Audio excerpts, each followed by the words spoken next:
Good evening and welcome to Think Life, where we speak about our thoughts, how our thoughts behave, and how we can start thinking better. Good evening, Sandy. Hallo Louis en hallo al die luisteraars. Yeah, family and listeners, we are so privileged having you in the studio or listening to us from the studio. And last week we broke open Generation Z. We're going to do a whole nother show on Generation Z. Ek is so opgewonde oor hierdie een want ek en jy spreek nie dood nie en ons gaan nie saam met almal praat wat sê hierdie is so 'n verlore generasie nie, né? Sure, praise die Here vir dit, Sandy. And you know, the Lord says that there is always a reward for those who diligently seek Him, and He makes their paths gelyk. Gelyk, ja. Dan Kan ek asseblief vir jou 1 Timoteus 4 vers 12 lees? Let no one despise you for your youth, but set the believers an example in speech, in conduct, in love, in faith, in purity. Louis sal met dit, ek is so opgewonde oor hierdie, wil ek net vir jou ietsie vertel wat ek raak gelees het, op 'n webwerf genaamd thegospelcoalition.org. Dis 'n artikel wat geskryf is deur Leslie Schmucker, en sy sê, sy is 'n baby boomer, en sy het maklik saamgepraat oor die lost generation of people born roughly between 1997 and 2012. En sy sê, a few weeks ago, I spent 6 days alongside thousands of Gen Zers, and if I'd ever given up this generation as lost, I earnestly recant my position. Maar wat sy sê is, by hierdie konferensie waar hulle was met hierdie duisende Gen Zers, sê sy, die Gen Zers, sy sê, defying boomer complaints that peg them as incapable of sustained attention or profound thought, these Gen Zers bought 92,000 books. Actual physical books, and received another 90,000 in giveaways. That is an average of 16 books per participant. Sure, and yes, we can so easily label generation, Sandy, but I think we don't understand the challenges that they face. Nee, en weet jy wat vir my so interessant is, en ek en my kind praat oor dit, dat die digitale generasie, die Gen Z's, is moeg vir die digitale generasie. Hulle wil nie meer dit wees nie. So hulle beweeg terug na analog toe, Louis. Hulle lees weer regte boeke. Hulle neem foto's met kameras wat nog met spoelietjies werk. Jy weet daai ou filmspoele wat ons gehad het en ontwikkel dit self. Hulle soek weer platespelers, hulle soek CD-spelers en ek sien hier's 'n beweging van nuwe jong kunstenaars wat weer series begin uitgee, want hulle sê hierdie generasie voel hulle het nie 'n identiteit nie. Okay, as ons nou, ek en jy praat van die identiteit, ons ware Christus identiteit, maar die identiteit wat hulle na soek, is, hulle wil weer gedefinieer word deur iets. So in ons tyd het jy in jou kamer ingestap en jy het gesien, hier's Louis se posters, dis wat Louis van hou, hier's Louis se boeke, hier's Louis se plate, wat ook al, sy tapes, dis sy musiek, en daardeur het mense idee gekry van wie jy is.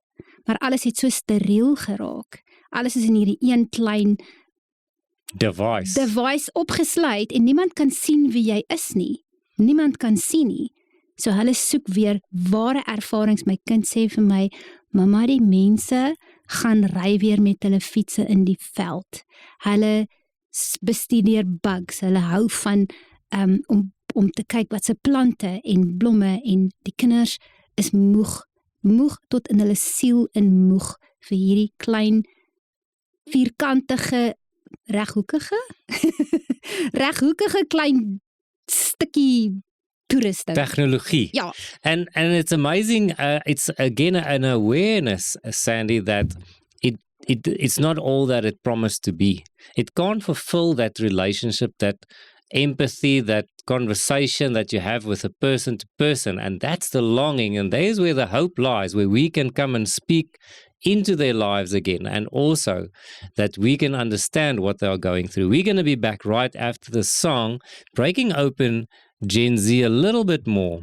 Welcome back to Think Live. We're speaking about Generation Generation Z, and the challenges they face. But now we are breaking open the hope that they have. And the one thing that we just mentioned now, Sandy, is they are looking for true life experiences. They don't want the digital world anymore, although it's always part of how they will experience things. But they want to touch things, they want to feel things, they want to go on an adventure. They want to experience life as something that you can taste and feel, and so that's where the opportunities lies for us. Verseker, as jy kyk waarop hulle geld spandeer, hulle is glad nie ingestel op rykdom vergaar nie. So hulle sal eerder hulle geld spandeer op ervarings. Hulle wil reis, hulle wil na mooi plekke toe gaan waar hulle video's kan maak, hulle is groot op vlogging en jy weet mos so. Hulle wil wees op plekke wat mooi is, waar hulle ervarings kan beleef. En ek dink dis deel van baie van hulle se frustrasie is dat hulle dit nie kan bekostig nie. Maar Louis, mag ek vir jou 'n bietjie meer vertel van Leslie Schmucker se artikel in The Gospel Coalition. Sy het 'n paar punte wat sy noem spesifiek oor Gen Zers. En dis vir my baie interessant. Sy sê they are hungry for truth. They don't need it to be truncated or gussied up to apprehend it. So wat sy sê is, hierdie konferensie, daar was nie fancy ligte en gimmicks gewees om hierdie kinders se aandag te trek nie. Sy sê hulle, dit wat die kinders daar gekry het is die kruis, en dis wat die kinders wou gehad het. Sy sê every talk, every book, every bit of that merch was saturated with a clear message of the gospel of Jesus Christ and the dire need for that message to reach the nations. And this so-called lost generation was eating it up. En sy sê the Gen Zers take the Bible seriously. They went shopping for Christian biographies, biblical commentaries, and thick tomes on systematic theology. So dit het my baie opgewonde gemaak. En wat ek altyd sê is dat God het 'n hart vir elke generasie. Ander interessante ding wat sy sê is Gen Zers are capable of sustained attention. Sy sê daai kinders het daar gesit en hulle het gekonsentreer.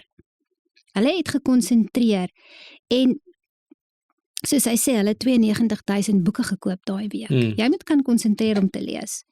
En dan sê sy ook the Holy Spirit is working mightily in the hearts of Gen Zers.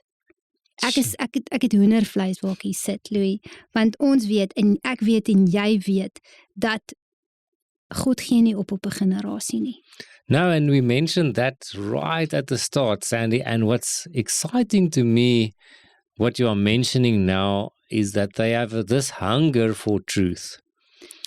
And we know that Jesus said that he is the way, the truth, and the life. And so they are tired of wearing masks. They are tired of putting up a pretense. They want to get to the core of things. And we also know that Scripture says, the truth shall set you free. En ook, ek het 'n paar keer, kyk ek het baie gaan lees, baie gaan navorsing doen, en ek het uit 'n paar monde gehoor dat hulle sien dwars deur mense se fakeness. Dis die een generasie wat jy nie kan mislei of jy kan nie fake wees nie, want hulle sien dwars deur dit. En dat hulle ervaring van kerk, hulle is moeg vir die fakeness in kerke.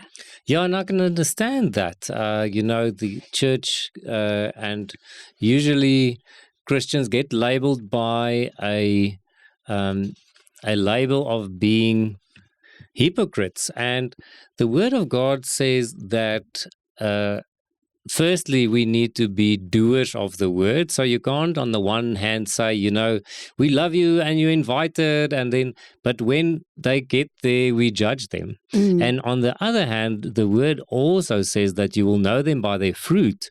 And especially a generation that needs to sift through fake news that needs to sift through things that the internet wants to sell you, I think it makes a lot of sense that they can see through anything that's not true. Dit is Louis, en weet jy wat, tussen al die geraas deur. Daar is soveel geraas in hulle lewe. Kom ons praat net van die digitale geraas. En die geraas van die ouer generasies. En die geraas in die wêreld, oorloë, jy weet al die gerugte van oorloë, het hulle hierdie diep vraag. Hoekom is ek hier? En wat is ek veronderstel om met my lewe te doen?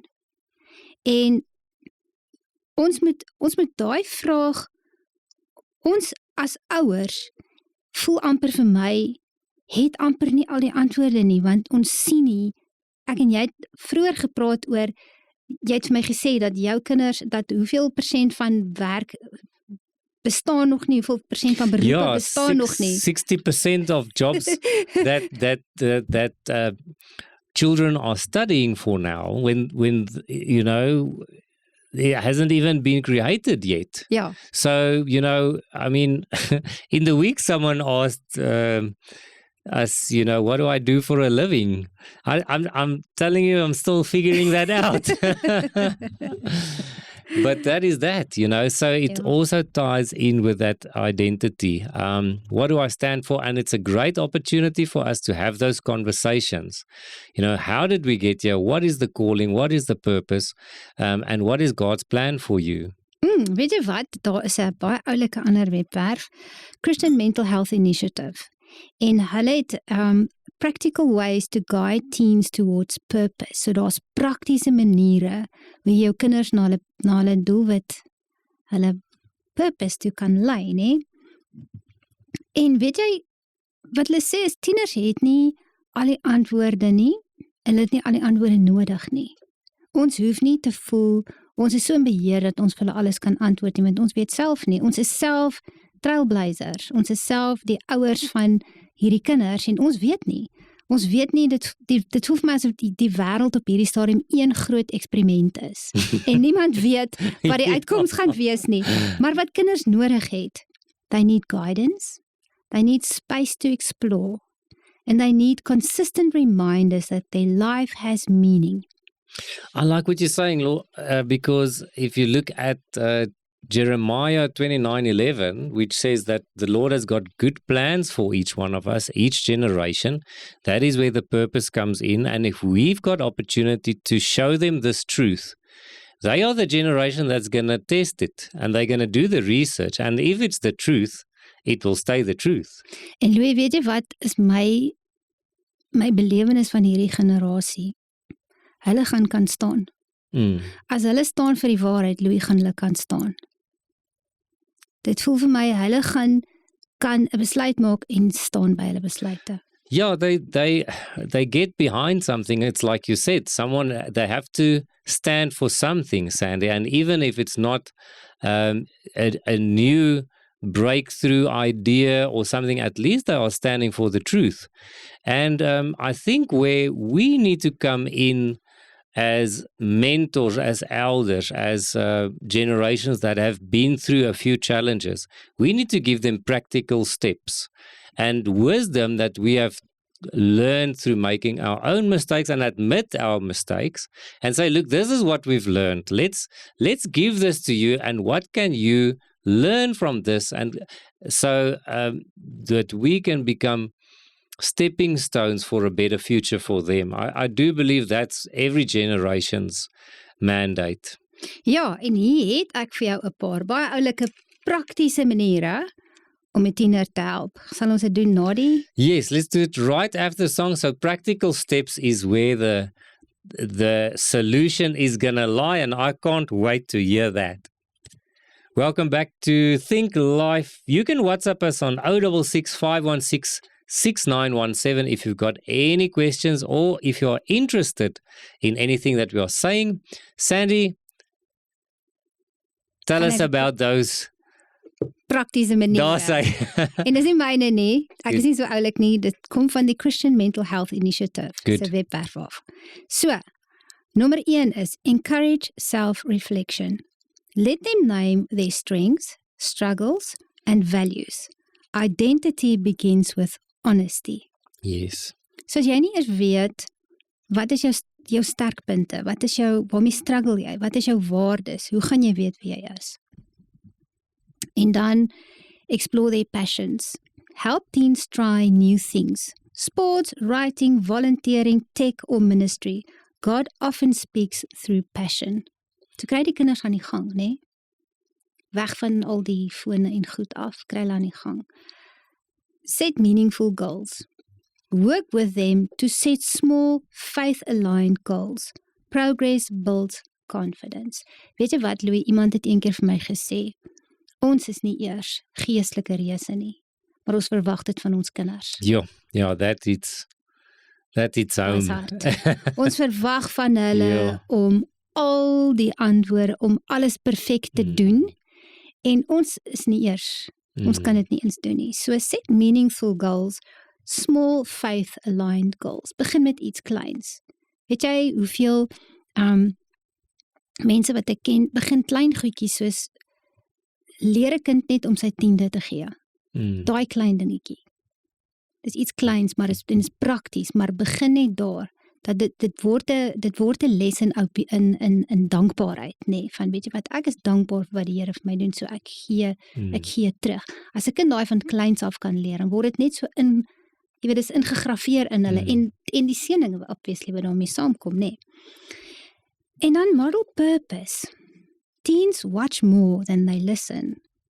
Hulle hou nie van 'n gepreek nie. Live a life of joy, service and faith, and they will see what's possible. In plaas daarvan om die hele tyd vir hulle te sê wat hulle moet doen en nie moet doen nie, doen jy net en hulle gaan sien hoe jy dit doen en hoe jy dit nie doen nie.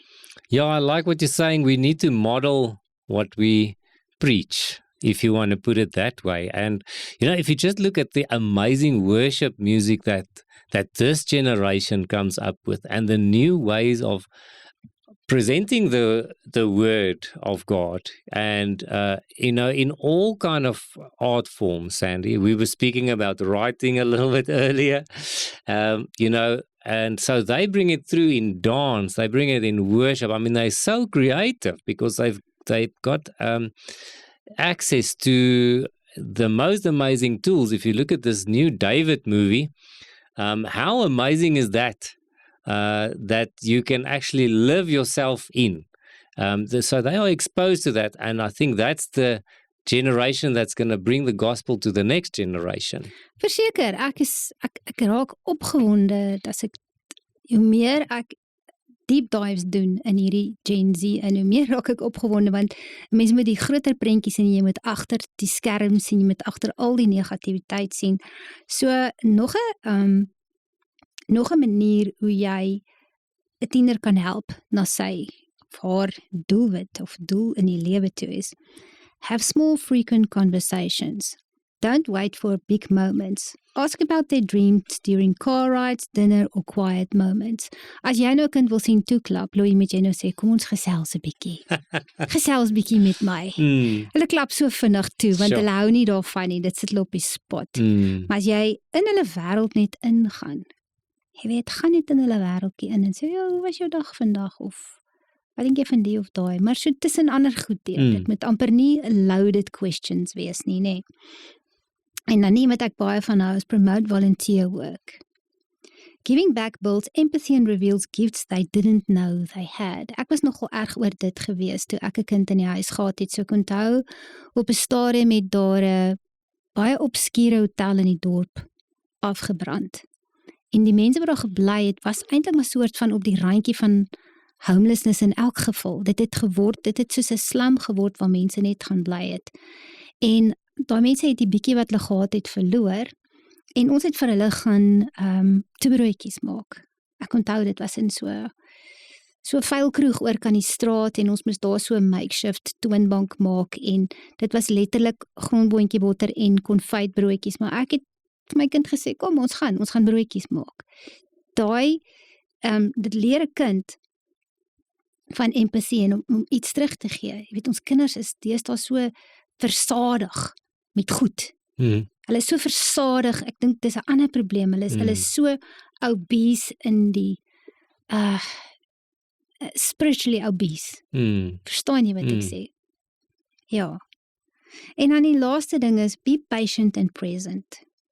Purpose doesn't arrive overnight. Walk with them through their confusion until they get clarity. There's one thing that we've learned, and we're still struggling to always get it right, but we heard from mentors that you shouldn't be shocked by their behavior. Ja. The moment you are shocked, then they also retract. Yeah. And so, and that's also, we need to look at our relationship with God. God is not shocked if we do anything. He will just nudge us back into the right direction. And so it gives you a sense of belonging, of relationship, of trust, because they are going to make mistakes. But we are the ones that they're going to turn back to, if they make mistakes. And they need to know that there is a safe haven, a place where they can come back, and no matter how bad, things turned out, they are always welcome.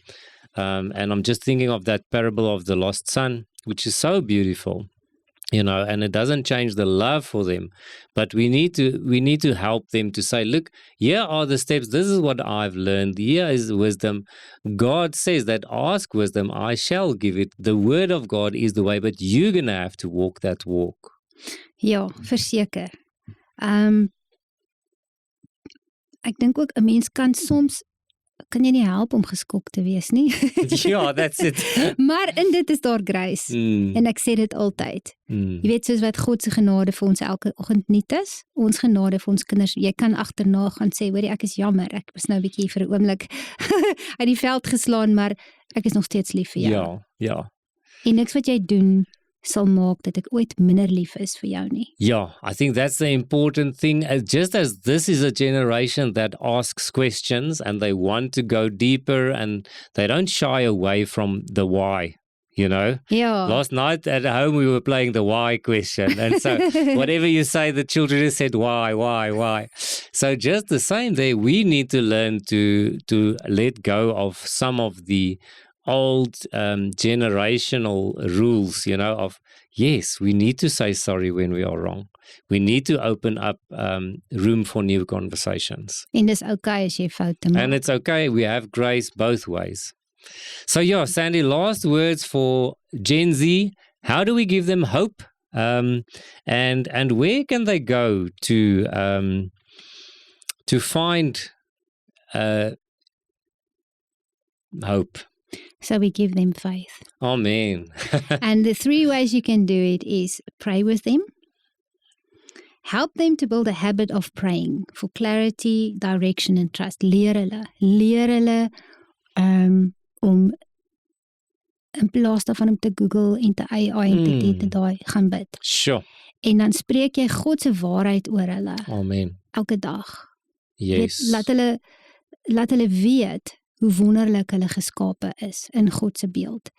En dan kan jy hulle net gereeld van God se plan vir hulle lewens verseker. Jeremiah 29 verse 11 says that God has plans to prosper you and not to harm you. Plans to give you hope in the future. Maar Louis, ons moet hierdie goed indrill in ons kinders in.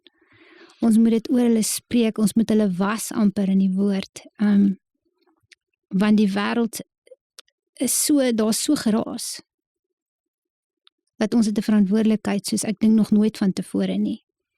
Yes, and so that whatever the word of God says and those scriptures, that becomes their truth.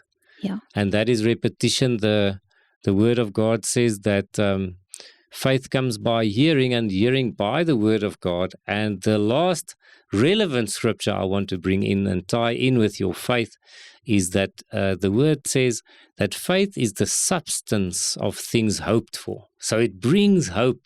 This faith in God that will always be there, that has a plan, that will come and save.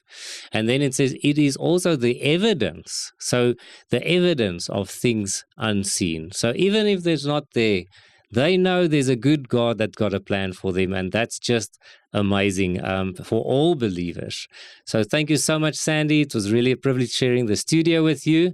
We will speak next week about Generation Alpha. Ek is so opgewonde want daai is jou afdeling. Wow, I can't wait. Ciao for now.